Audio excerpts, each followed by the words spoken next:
हुक्म भाई जी। जनाब जनाब ठीक तुहाडे उठावण दा यार तेरे मिलने आया यार की होने की हाल जनाब मर्दन का डांगरा की हाल है उस्ताद बिस्मिल्लाह बिस्मिल्लाह शिगर तेरा भी खेलने वाला है। अच्छा अच्छा की हाल है जनाब और खैर है किवें आवन होया मानता दे अच्छा अच्छा हल्का हो गया आगे अच्छा अच्छा पानी जाने का पीसो पानी पिसा है हां पर बंदा यार बोतली और आना है बैठा अल्लाह दा करम ठीक ठाक बहुत थक्का पे किधर है हैं बहुत थक्का पे है नींद रात पे पता है हर रात का फंक्शन होता प्रोग्राम करी देना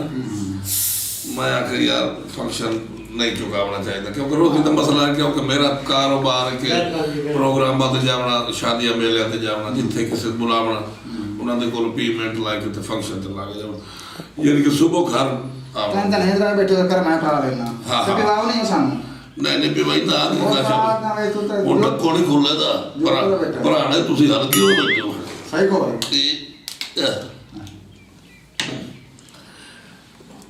आया गेने करके पा दिया मैंने पता है मैं नो अक्सर और सुना डांग रहा खैर ठीक है फिट अच्छा शायरी दे विच जेड़ा तुसी कारोबार कर रहे हो शायरी लई बंदे हो या छाड़ दी फॉल उस्ताद पीसो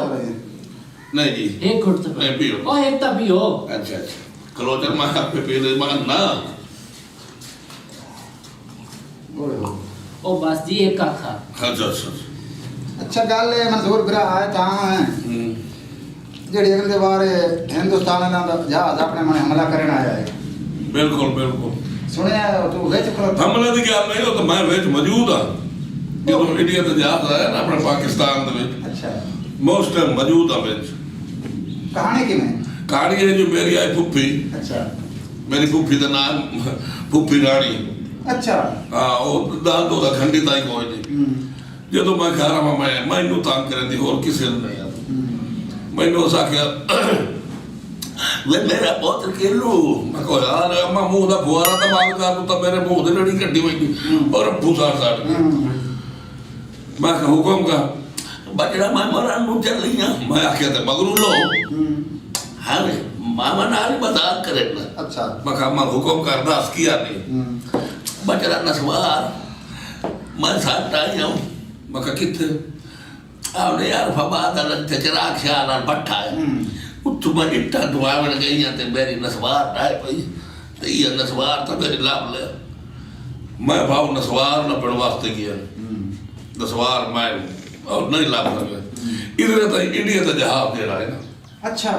वो अपने पाकिस्तान च वड़ गया अपने पाकिस्तान हां तो मैं नगती मैं अखी नाल वेखिया इन्हें जड़िया ते ओदी आ हालात है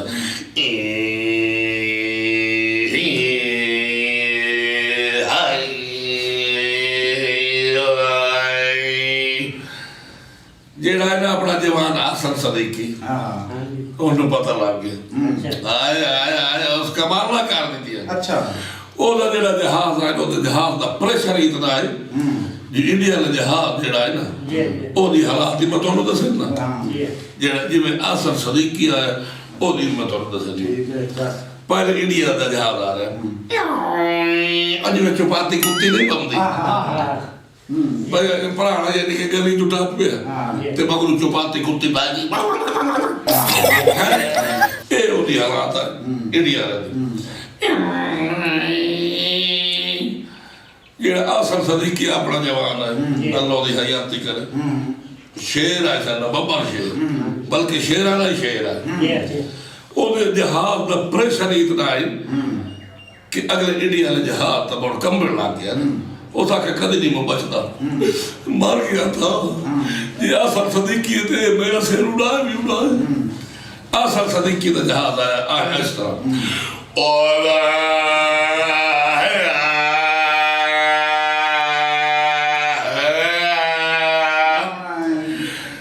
जहाज बोलिया आसन सदीकी दा जावड़ा खमीर दे बच्चे अगू आके ना भाई पता हो सके तू साडे पाकिस्तान च हमला कीता जो जहाज उड़ के ना उस मिसाइल मारे साडे पाकिस्तान दे जहाज अच्छा मार मारे तू अच्छा उड़े अच्छा जेड़ा वो ठट्ठा है ओदी बैठा मार देता इन्होंने कितना डट्टा बाम लगा पहले तो चला जाता ये बाम लगा तो जहाज ये ठाड़ियां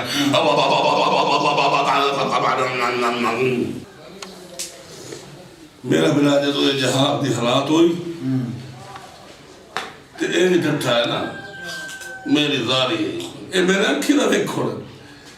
कोई पार होता किदा है गया कोई किदा है गया पिछले बंदे की सोरी नहीं लगी भाई वो किदे गया उन्होंने जो पायलट है ना अच्छा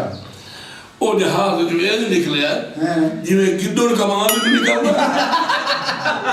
मैं वेदा खराब मका किथे जावे अच्छा मैं आसा सदीकी नु आख्या मका मेहरबानी कर रे बंदा मेरे लायक दा है तू मैनू दे मैं नो खोए मराया लगना अच्छा